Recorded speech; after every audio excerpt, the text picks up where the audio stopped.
Congressional seats are meant to represent the interest and concerns of the people within a specific district or state.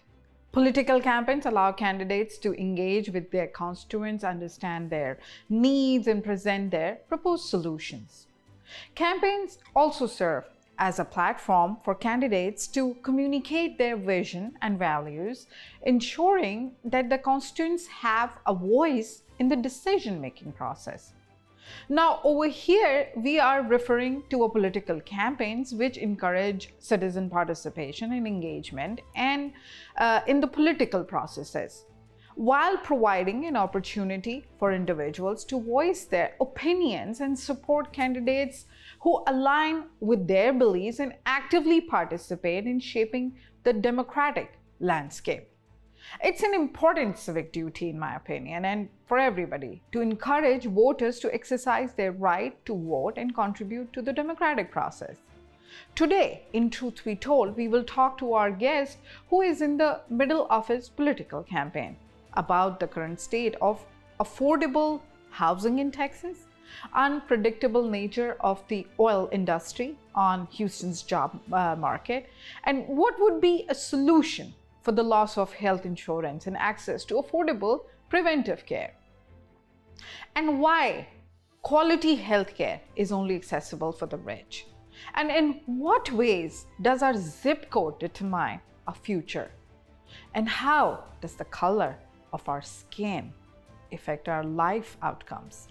To talk about all this, we have Pervez Agwan today in our studio, who is campaigning for newly drawn Texas Congressional District 7, which spans from Fort Bend County to Mission Bend, Aliff, Sharpstown, Gulfton, then further east to Montrose and even to the Heights area.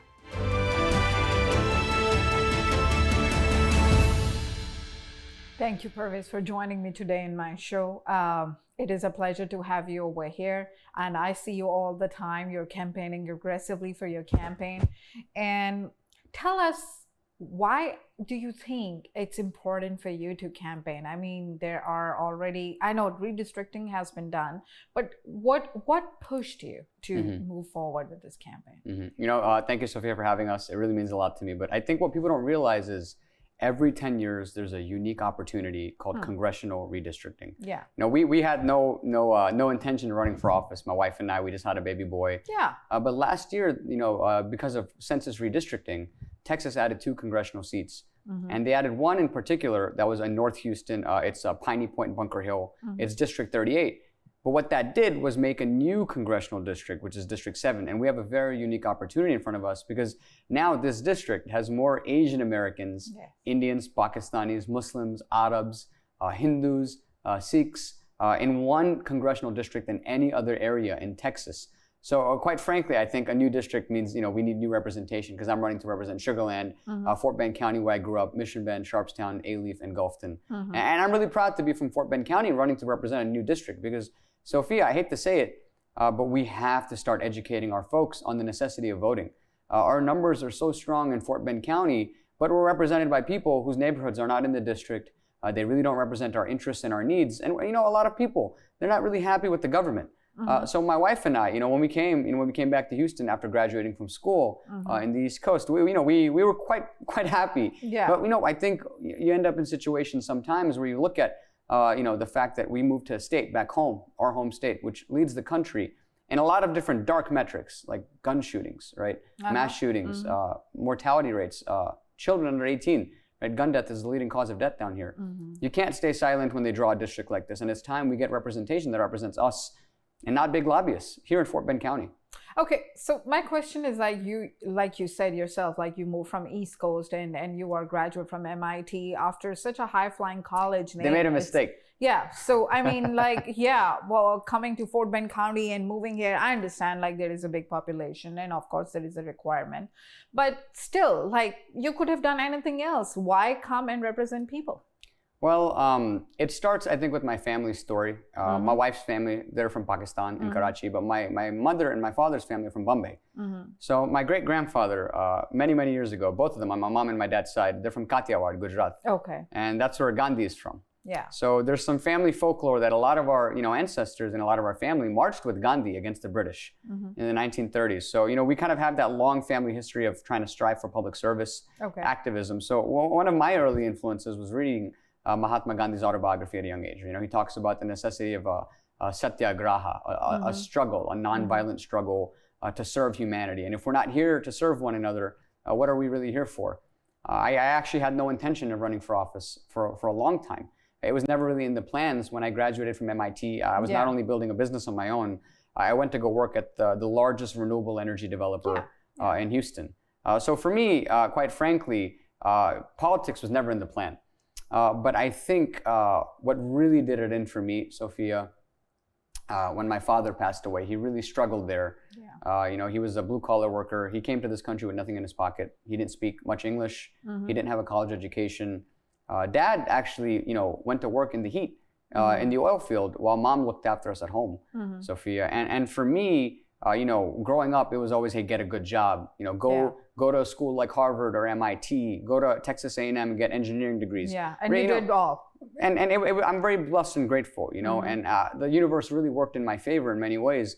But I got to a point when I found out that my father was struggling. He lost his job. He was driving an Uber to pay the bills at home. Someone who dedicated his whole life to providing a life for me and my family. When his health was failing and he ultimately passed away, it was very difficult for him without health insurance and in between jobs to afford quality health care, afford medication. It's very expensive in this country. And I think when he passed away is when kind of a light bulb went off in my head. Should we in the richest country on earth have people who are struggling to make ends meet? Should we in the richest country on earth have people who go bankrupt or who can't get medical care because they can't afford it? And I think when I started thinking about what made me happy, I never wanted someone to end up, in this country in my father's situation. I think most of the people right now in the congressional district you're running for, like Sharpstown, Aliff, and Montrose, like a lot of people, I think all of us are in the same boat. Everybody thinks like how we are going to, what is going to happen next with the economic situation. 100%. But let me ask you this: like, you are running from a progressive platform, and you are supportive of Green New Deal for Houston, which is all about oil and gas, which is non-green basically. You're all about Medicaid, like you just said, because of your family, and anybody with common sense would go for it. Okay, and you're a Muslim. How are you going to get past all these barriers? I think the beauty of this country is my father came here with nothing, as I said before, right? And in our lifetime, we saw a man named Barack Hussein Obama. Barack meaning blessing in Arabic, Hussein, the grandson of the Prophet of Islam. That man became the president of the United States, and then obviously sometimes you take 2 steps forward in this country.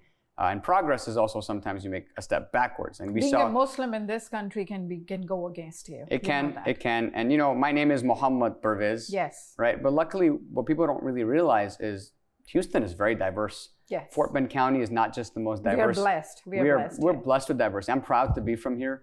But Fort Bend is not just the most diverse county in the city of Houston. But Sofia. People can be very unforgiving for Muslims over here. Well, even though I am a Muslim running for Congress, I'm actually a progressive Democrat who happens to be a Muslim who represents everybody.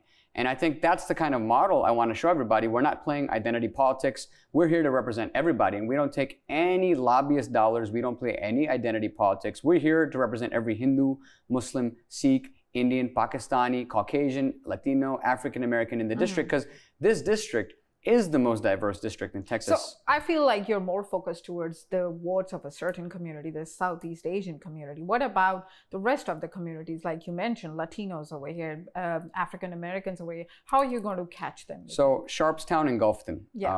Gulfton, 40% of families in these areas, live in poverty with children. Sharpstown and Gulfton have some of the highest uninsured rates in the state of Texas. A lot of people there, we've done polling, universal health care, inflation. These are some of the top economic issues, and our platform addresses those head on, right? We're coming in as, with a progressive platform to build a Houston, that can be forward looking for my kids, right? For our kids, we can't build a Houston we can't keep building policies, Sofia, that benefits just those that are here right now. We have to think about the next generation. And quite frankly, the Stone Age didn't end for a lack of stones. But you think that they will vote for you? Like, okay, I understand our community probably will vote for you because, like I said, you're Muslim, and these are the issues which just said like it's hard to get past it. You're standing in Texas, which is pretty red as well. It is blue, it is purplish as well, but it is red also. And you're a Muslim and you belong to a certain community. These all odds are just kind of against you at the moment. You know what really works for us? This district has the largest Muslim population and the largest Asian American population of any area in Texas. Yeah. But our platform actually resonates really well in Montrose and in Sharpstown and Gulfton because we stand for universal health care, gun control. Yeah. So when we go to these doors, we don't talk about the fact that we're Muslim. We don't talk about the fact. But they will think about it. I mean, you're not probably talking, but your voter might think about it. And I think this is necessary work though, right? I think more than anything, in this country, we have shown that we have three Muslims in Congress right now. You know, a Muslim has already been elected. I don't think, someone's faith precludes them from serving their community. Right. And I think the beautiful thing about this country, Sofia, quite honestly, is why not have a Muslim, in Congress, right? Like, people have been electing us and Hindus and Sikhs and Mormons and all religious communities and even people from non-religious communities. I think the beauty of America is I still believe in the American experiment, and we've been talking to voters all throughout the district. And it's never really about someone's race, religion, ethnicity, ideology. It's always about what kind of representative are they going to be. And I'm proud to be a representative that's going to be here for everybody. Okay, that's a good point. I think we have to go on a very short break. But after that, I'm going to talk to you about green energy in Houston, which is the oil and gas capital. Stay tuned. We are going to talk to Pervez after the break, and we're going to talk about how is it possible in oil and gas capital of the world to talk about green energy. Stay tuned.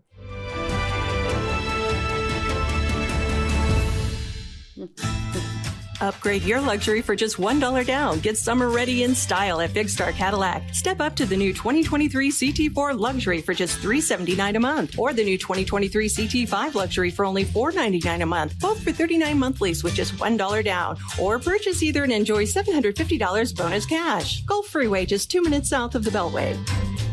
Shop smarter when you shop at Big Star. Shop BigStarCadillac.com.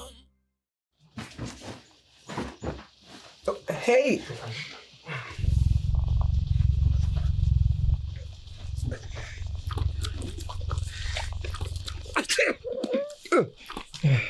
Okay. If you love me enough to tolerate my perfect little pets and all their glorious dander, then of course you'll visit nhtsa.gov/the right seat to make sure I'm in the right car seat. Hey Bobo, do trees tell each other stories? I'm sorry, I'm afraid I don't know that. Hey, why don't we go find out?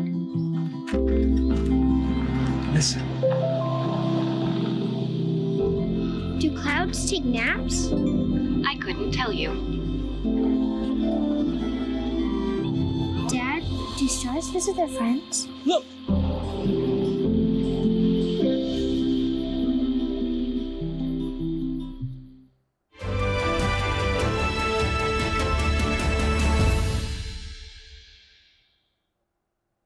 Welcome back. We've got Pervez Agwan with us in the studio, and we were talking about, before going on the break, like how are we going to talk about green energy in Houston, Texas, the oil and gas capital of the world, when all the big wigs are right here, their offices are here, their head offices are here, and here comes a candidate who's talking about green energy. You will be kicked out anyways. They will say, just go back to California or somewhere like that. Did you experience this? Many times. I think sometimes it's okay to be an army of one as long as you're speaking the truth and being factual. Climate change is a very real phenomenon. Global warming is real. But Houston, I'm not anti-oil worker. I'm not anti-oil and gas companies. I'm anti-oil and gas money in politics, right? Houston, it built the energy capital, of this country, and it built a lot of the infrastructure for the world. Yeah. We can be the green energy capital, which is coming. We're innovating at such a fast pace. I build wind and solar projects. 50 years from now, we're going to stop pumping oil. It's going to be over. The Stone Age, it didn't end for lack of stones. The oil age won't end for lack of oil. It's because humanity over time has consistently progressed.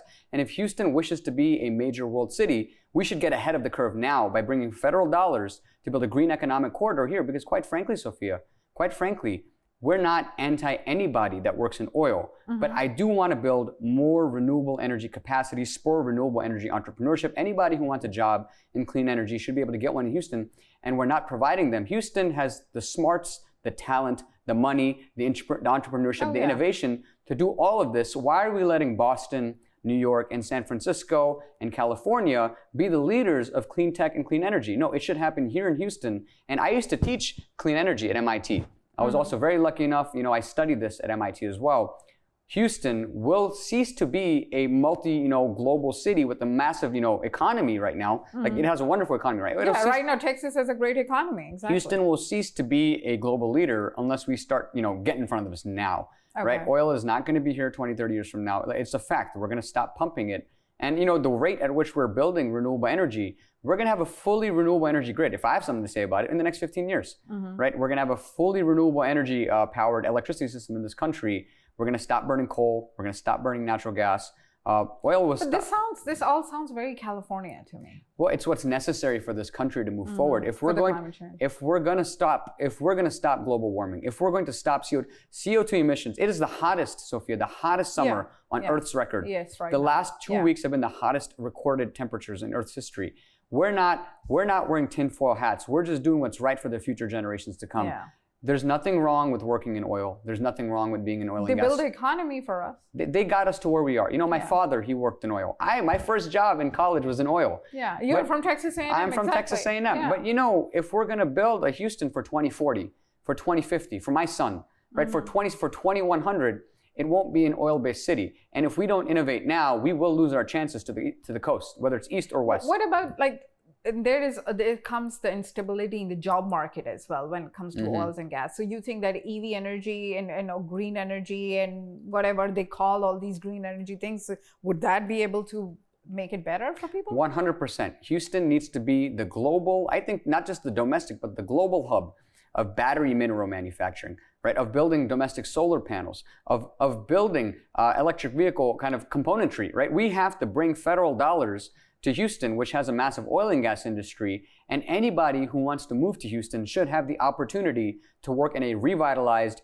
green energy economic corridor. We're not anti-oil and gas. We're just pro-Houston's future, and that starts with bringing federal dollars, and I would do that as a congressman to build an economic corridor here that can sustain Houston well into the future. We need to bring, you see Tesla went to Austin. Yeah. You see all these big green energy companies are going to California.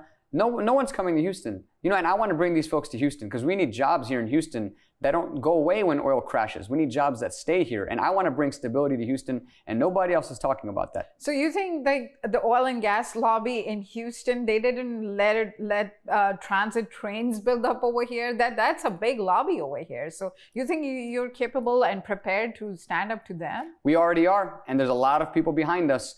The oil and gas lobby, right? No matter how strong they are, the people are stronger. The people, we want change in this country, right? We want renewable energy. We want the train on Montrose Boulevard between Elgin and Kirby, right? We want more a train between Bush and Hobby in downtown in the Galleria. Sounds more like a dream actually right now, because this has been crazy. I mean, we see in the world when we travel, you go to Japan, there are bullet trains, and it's like one city to another city. It takes us 4 hours to even go to. I know I'm not supporting all this, but I'm just saying, like driving from Houston to Dallas.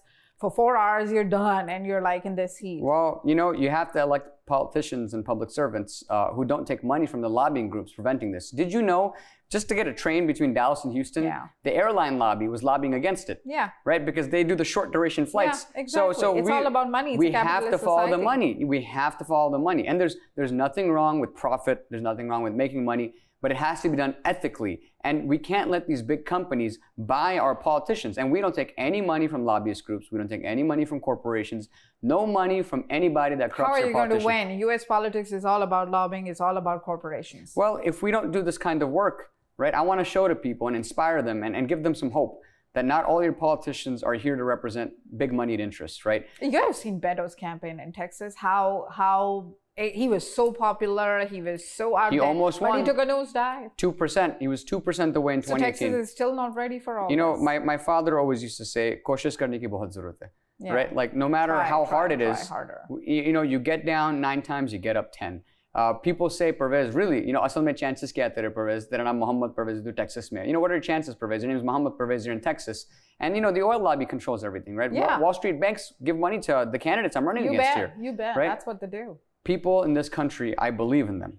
There have been a lot of grassroots campaigns in this country that keep winning. And I think it's time we start bringing this model to Houston. And I think so. You think so? Your approach is mature enough for Texas right now? And I believe we win based on the data. But even if we don't, I want to give the baton to more kids to do it next year and next year and next year. And me and you, Sofia, we're working hard, but we may never see, what's over the hill. But some of our kids will get to that mountaintop. Yeah. And so the work we do, there's a very famous saying. There was an old man. He was planting some seeds, and a king walks up to him. It's a very old saying. Mm-hmm. And the king goes, "Old man, don't you know you're never going to see the fruits of this tree that you're planting? Why are you planting this tree?" Mm-hmm. And the old man says, "My grandfather and his grandfathers before me planted trees so I could have that fruit. Should I not plant something so my kids and the kids after them could have fruit from the trees I'm planting now?" Right? And then the king goes, "Woe unto me, I know nothing." So really, this work for me is for people that come after me, my kids, Coming towards housing problems over here in Houston, Texas is big, Houston is big, but now we do see expenses going up with the economy right now, and people it's expensive for people to have homes now. It's an expensive market. What do you have to say if you become the congressman? What are you going to do about that? First, we have to stand up to real estate lobbies. Right? Private equity companies. Lobbies. Always the lobbies. We don't take any lobby money. Right now, there's a national shortage of housing. Yeah. People cannot afford to buy homes in this country, and there aren't enough homes. Right? We need to pass bills in this country, right, to get federal dollars to help build homes. Right now, it's a complete for-profit market. Right? A lot of companies are buying up existing homes. A lot of these private equity companies are buying existing homes and then renting them out, preventing you and I from buying them. Yeah. So that's problem number one. But problem number two, this is the richest country on earth, Sofia. 3 people have almost as much money as half of the US population, right? Mm-hmm. Soon, if we keep going at this path, we're going to have the first world's trillionaire, right? If you and I made $100,000 every day for the rest of our lives, we'd be happy, right? Okay, it's not bad. You can't even spend that much. But even then, we still would not have as much money as Jeff Bezos or Elon Musk, right? Or Bill Gates. And the problem in this country is wealth is up here, but everybody else has nothing. And it's because their lobby is so strong that our politicians take money from them to stay elected. And we can't live in a system like that anymore. This is the richest country on earth. We should not have homelessness, right? If you drive through downtown, so many people are struggling. Yeah. This is the richest country on earth. 5 minutes away, you have $1 million mansions in River Oaks. In Bel Air. Right, yeah. It starts from Bel Air, actually. And we're not anti-wealth. We're not anti-people working hard, but we're pro-common sense. And I think it's common sense to say nobody in the richest country on earth should be sleeping on the streets. Nobody in the richest country on earth should go hungry at night. Nobody in the richest country on earth should pay rent for the rest of their lives. They should have the dignity, they should be afforded the dignity and the ability to buy a home. So what is your solution for affordable housing then? Really, it starts with one thing. One thing. We have to tax the billionaires.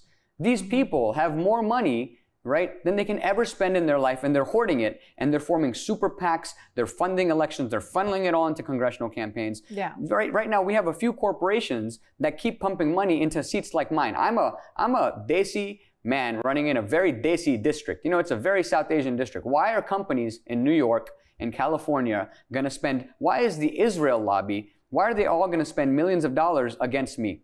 Like, what do they have to lose?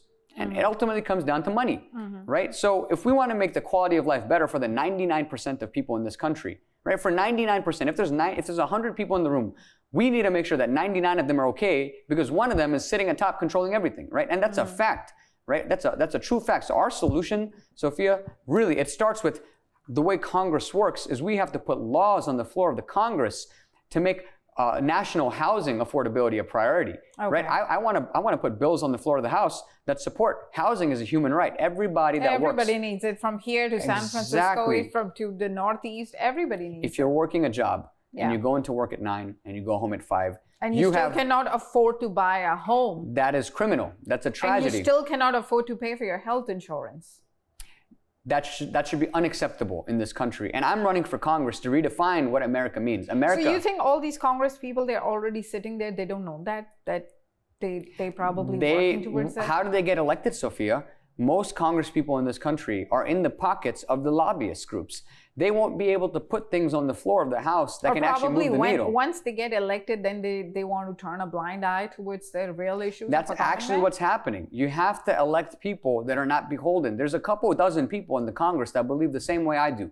Right, there are. And my job is, this isn't something that's going to happen overnight. So what makes Pervez Agwan this special person? Like, once he gets elected, he's not going to forget about the real issues, what people are facing. Because I only answer to you.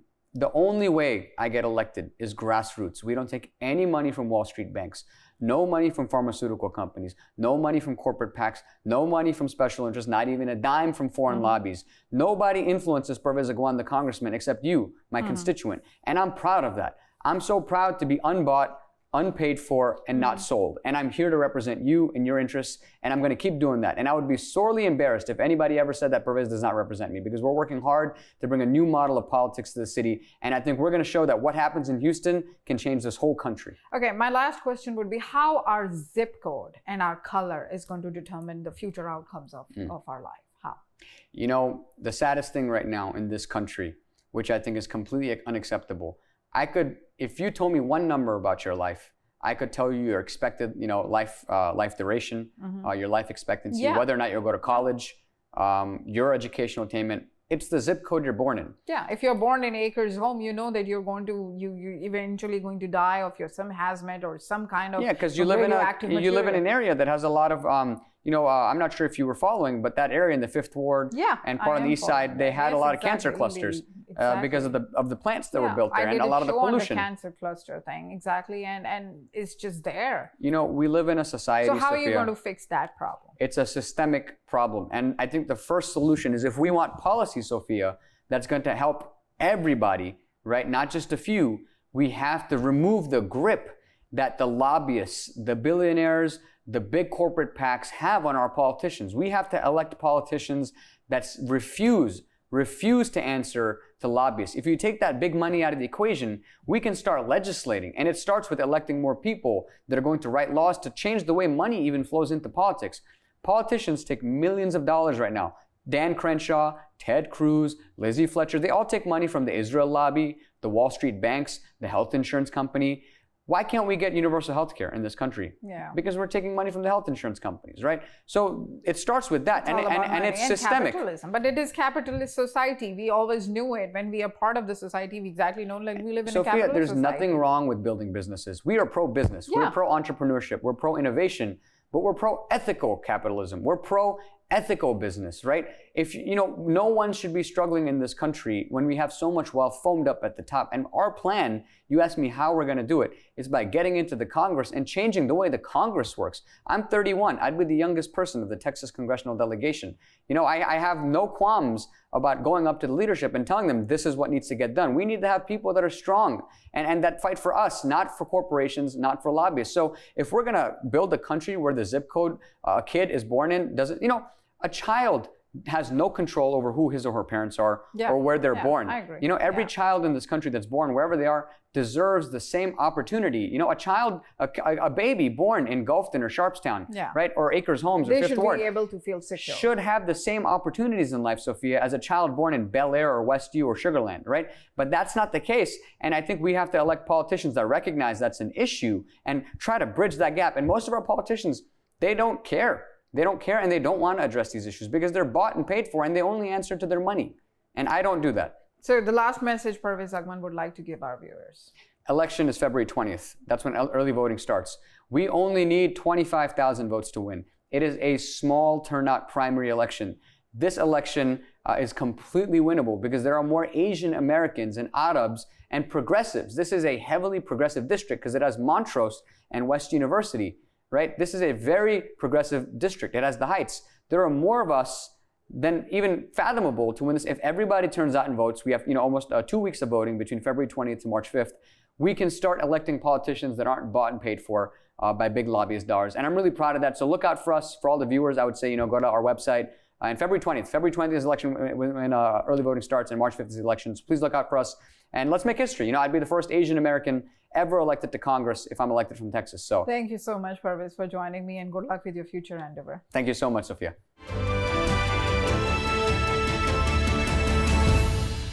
Through tireless campaigns, countless community engagements, open dialogues, and focus on the needs of our diverse constituents, a good candidate can engage with a formidable voice for change.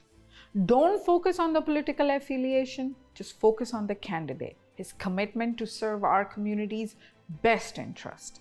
Thank you for watching Truth Be Told with me, Sofia Jamal.